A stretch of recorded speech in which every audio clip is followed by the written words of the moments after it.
Obviously, I've been in this league for a long time. I love this league. I love the game, and to have a chance to get back in that room and get back in that foxhole and battle a little bit, I'm really looking forward to it. So it's great to be here, and with that, I take any questions you got. I'll do my best. Gary, what was your role in Denver as senior personnel advisor, and how? You know what I really did? 2 years ago, I worked from home. Actually, I worked from my farm. I evaluated all the college players. Last year, I was back in the building. I was in the building full time. I watched practice every day. I evaluated all the college players coming out in this year's draft, so I'm kind of way ahead from that standpoint. So I was involved that way on a daily basis. Gary, what do you see your role in helping Kevin? You know, it's funny. I'm sitting there watching Kevin up here with you guys today, and it's interesting to me because it reminds me a lot of how I grew up as a coordinator. I was a young guy. Mike threw me in the room as an offensive coordinator. I was in there with Mike Shanahan, Alex Gibbs, and they pounded on me every day and made me a good football coach, you know, and taught me how to do things, how to teach, how to handle players, how to handle a group.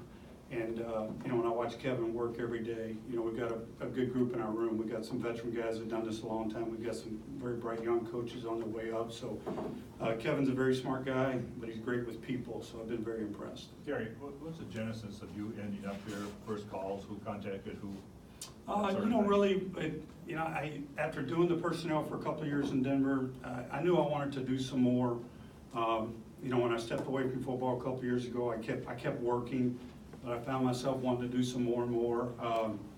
As things went on, you know, they had their direction there. I mean, John made a great hire in Vic. I mean, what a tremendously qualified man in their direction. And so we talked a little bit, and I made a decision, you know, hey, I'm gonna get out there and go a little bit longer and try to win a few more games. And you know, I've known Zim for a long time. I respect him as a person, I respect him as a coach, and I respect how he tries to win.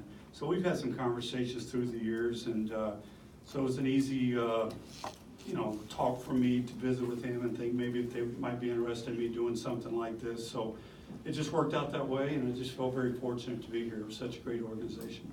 Did you sort of feel throughout last season that you wanted to be back on the sideline, back with the? Yeah, you know, I wanted to be smart. I knew I didn't want to come back and be a head coach. You know, I knew I wasn't going back in that direction, but I did want to be involved. I missed it. You know, heck, when I was involved with personnel, you know, let's face it, I didn't get a lot of calls for people to come ask me to come work in personnel, but people asked me to stay involved with coaching. So this gives me an opportunity at this stage of my career to still be involved. It's a unique opportunity the way this thing is set up, so I'm looking forward to it. You mentioned it being a unique setup. Do you think it'll be hard at all not to call plays?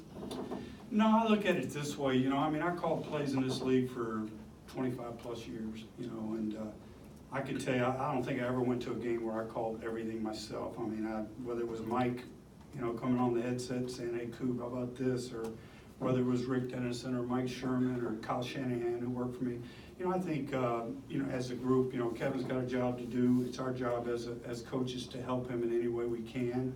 And when you've got people, who has called games, Rick Dennison's called games as a coordinator in Buffalo. So I think we've got a lot of experience around him to help him out. It's such a passing